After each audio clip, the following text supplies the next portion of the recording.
You saw these people dying in this house fire and it bothered you. How did you react to it? Shoved it down. I didn't deal with it. I pushed it away until I had to deal with it. Siobhan, can you tell us about the first incident that really bothered you on the job? What happened, and then what was your reaction afterwards? So in July 2005, I was dispatched to a structure fire where mom and her baby were trapped in a second story apartment. My partner and I were the first on scene. Mom was on the phone with dispatch, screaming for help. And when we arrived, I got close enough to the fire to like feel the heat on my body. And there's this surreal moment where I kind of zoom out of my body and I'm looking down and I can see myself holding my flashlight, looking up at these flames. In that moment, I knew or it became abundantly clear the superhero powers that I thought I was issued when I got my badge and gun simply weren't there. And I was just a person standing in front of a fire with the inability to affect change. So the mother and the child died in the fire that day. Subsequently, I suffered from nightmares for years, frequently at first, and then they kind of spread out over time. Definitely had the symptoms of PTSD and never addressed them or sought help for them because I believed in doing so, it somehow meant that I was incapable of doing the job.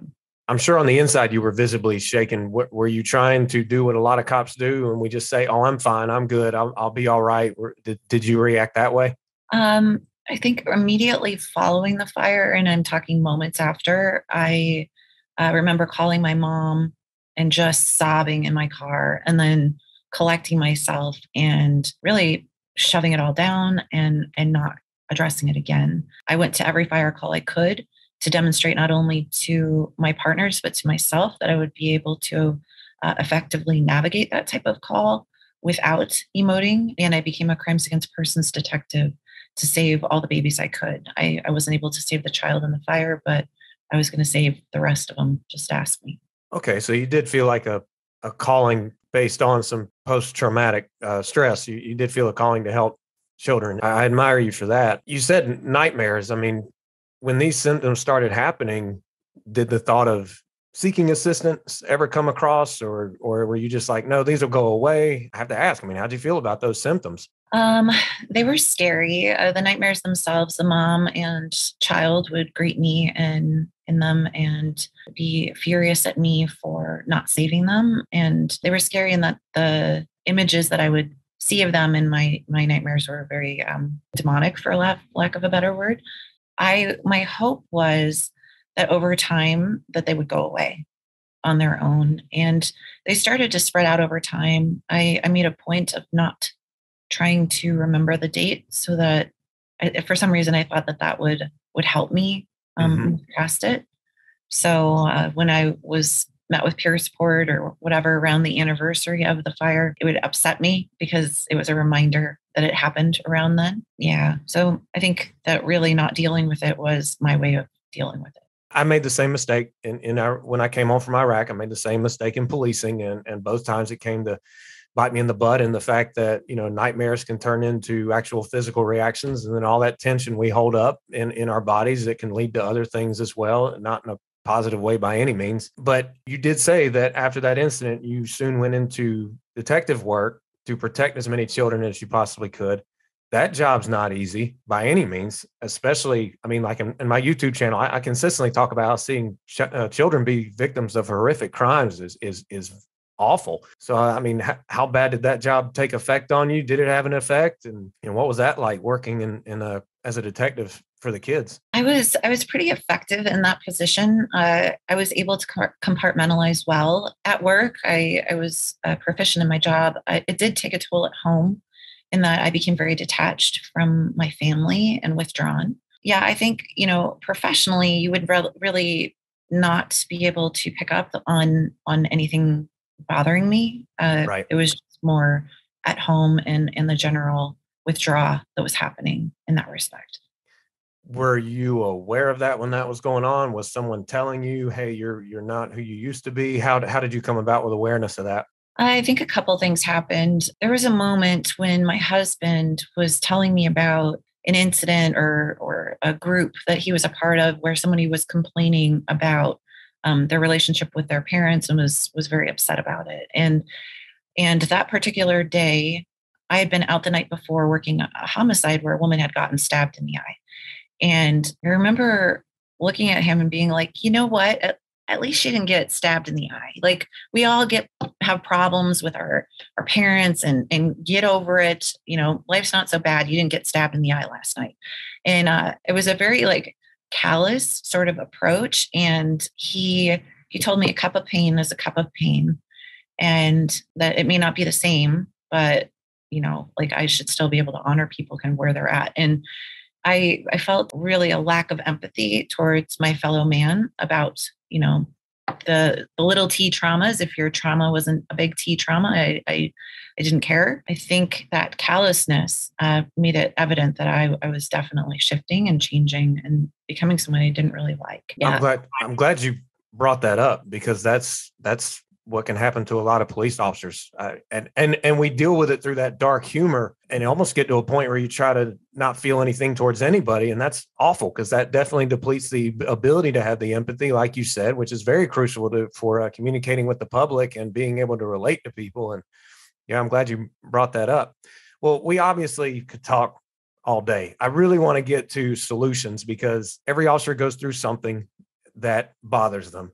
And some honestly, it's like just the internal workings of a police department where that's stressing them out to the gills. So after your incident in the fire earlier on in your career, and then you worked as a detective really trying to work to protect as many kids as possible through solving cases where they were victims. Is that when you started also focusing on resilience and wellness and stuff like that to teach others how to take care of themselves throughout the profession? Yes. So kind of how it transpired was in February of 2019, I got assigned a case where a mother also lost her child in a shooting accident. The mother was upset with how the case was initially investigated by our property guys, and I was tasked to reinvestigate it. And so what happened was this mother ended up personifying the mom that had met me in my nightmares so many years before that I hadn't dealt with from the fire. So I took a leave of absence and was formally diagnosed with PTSD, anxiety, and depression during that time, and wanted to find a way to heal myself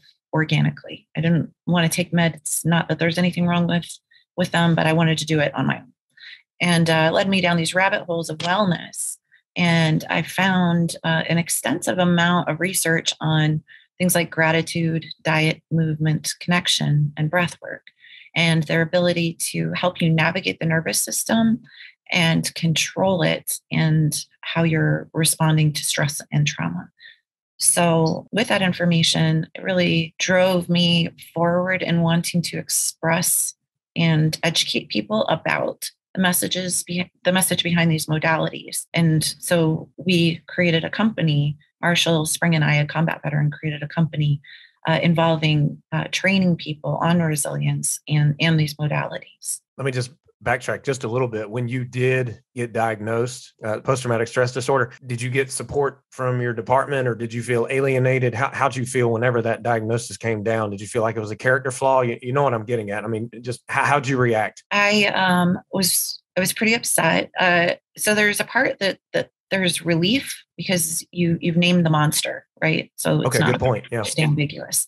But it's also there's something wrong with me, you know, and now I have to freaking deal with it. Like I can't hide from it anymore. So I would say there's both. As far as my department was concerned, they were very supportive. There is still, the perceived stigma, whether it's real or not.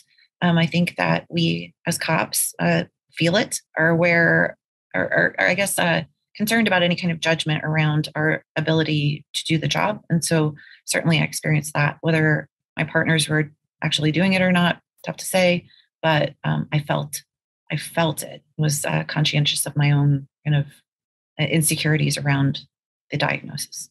Right. But you obviously knew you were going to work your way out of it when you started researching. So what do you teach for police officers who can't get images out of their head, or they just feel so stressed going into work, not wanting to face another day, but yet they want to do the job. They believe in the job, but they just are so stressed out, what's some advice you would give through all your research and experience and teaching, which is great, by the way. So please, whoever's viewing this, there's going to be links below where how you can find out more about from Siobhan.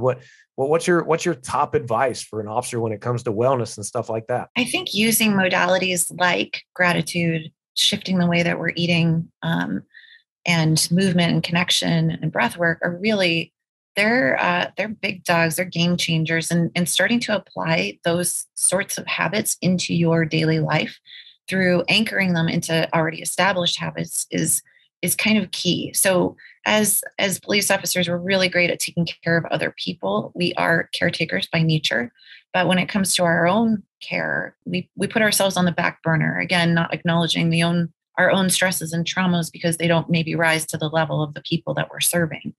So if you work on resilience or stress management and think of it as putting deposits into a bank account by practicing things like gratitude or eating less inflammatory foods so that your organs are feeling healthy, and so thereby your brain's getting healthier. Doing these little things can really have a tremendous impact on your world. And for me, I went from a place of suicidal ideation, literally fantasizing about getting T-boned by a car, to a place where my world again had color in it because I was practicing these different modalities. What foods would you say when you said inflammatory foods? What foods come to mind? Like first thing or most common foods come to mind? Anything that's highly processed. So the American diet is aptly termed the SAD diet, the standard American diet, and about 70% of the food that we eat is processed, and about 50% is highly processed. And so we're really eating textured chemicals. And as cops, we do that, right? We Oh yeah. go to 7-Eleven, grab a granola bar, who knows what's in it. And yeah, and your brain is the number one consumer of micronutrients in your body. So if you're feeding it textured chemicals all the time, you're really not going to get what you need out of it. So shifting to a more whole foods diet, the Mediterranean diet has been shown to have great effect on severe to moderate depression. So eating more foods that are less processed will really benefit your system and your mental health. I used to read about the Mediterranean diet, but I never followed through with it. You just inspired me to follow through with it now. So I will look more into it. Also, you said the gratitude thing. I got diagnosed with depression a long time ago. And one of the ways the psychologist told me to work my way out of it was to write down 3 things I was grateful for each and every day. And he said, this is not going to be an overnight fix. And he said, you have to be open to the change. So after about 30 days, I noticed I wasn't focusing as much on the negatives. Are there any other ways you would recommend? Because I know what officers are thinking. I don't have time to write down stuff. I mean, are there any other ways you would recommend focusing on gratitude so it can help negate some of the negativity we face? Yes. So the important thing about developing these practices or habits is again anchoring them into things that you're already doing. So for somebody who's struggling for time, maybe doesn't want to sit and write down 3 things that they're grateful for, maybe practicing it in the shower. You're going to practice, or you're going to take a shower anyways. So while you're in the shower, think of 3 things that you're grateful for. The key with gratitude is that it needs to be specific and intentional. And so all of us can say we're grateful typically for a family, friends, job, car, whatever. But the type of gratitude that has the effect on the nervous system that we're looking for is different. So when I think of something I'm grateful for, I always think of my son, my 11-year-old son's hugs. And he lays his head on my heart and wraps his arms around my waist. And in that moment, I know that I'm so loved for exactly who I am and where I am in my life. And that feels different than saying I'm grateful for my family. So having that kind of again, intention around and specificness around what you're grateful for is critical for it to have the effect we want to on our brain. Wow. That's it right there. And for any cop who's like that, I'm a big macho cop. I can't be caught doing this kind of stuff. Hey, you don't have to tell anybody you're doing this. That's what I always tell them. I'm like, especially when I bring up meditation, they're like, what? I'm like, you don't have to tell anybody you're doing it. Totally. Yeah, but I mean, hey, the stuff works. All right, so you have if someone wants to really take their health and wellness to the next level, you do offer a retreat, right? to Panama, which is beautiful. So talk more about that. Yeah. So we host a 7-day retreat in Panama. 5 days are on an island. The island is called Isla Colon in Bocas del Toro. And each day, each of those 5 days is dedicated to a different pillar of well-being. So we'll have a day where we are specifically focused on the pillar of breath work and teach the participants about the science around breath and how to leverage it to control the nervous system. And then in the afternoon, we'll go on an excursion, which anchors in that particular pillar into the practice. So we'll go snorkel with dolphins in Dolphin Bay. Or for diet, we'll talk about nutrition and the gut microbiome and how to decrease inflammation in your system. And then we'll go take a tour of a chocolate farm where you can see the cacao plant growing in jungle shade and how it's produced from this whole fruit into chocolate.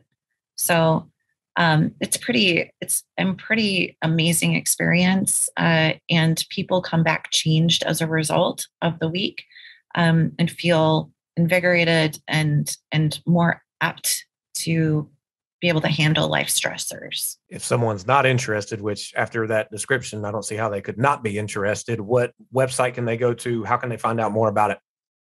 Our website is phoenixresilience.org. And there's more information on that. They're also welcome to email me and get a pretty structured and detailed itinerary on what each day looks like on the retreat. And we're really grateful to have the opportunity to be able to teach these tools in such a beautiful environment where you're immersed in nature and feel really connected to the world. Awesome. This has really been dynamic. So thank you for your time. And it really is a matter of, you said you were diagnosed and you thought, I'm stuck with this. Well, if someone is stuck with something, then we have to actively manage it. And you're doing just that. It is possible for those who don't think it is. It is possible. And you're proof of that. And I can't thank you enough. You're really a big inspiration. Thank you so much. Thank you for this opportunity to share my story and having me here. Absolutely. All right, everyone, go to the link below, click it, and find out more about Phoenix Resilience. All right.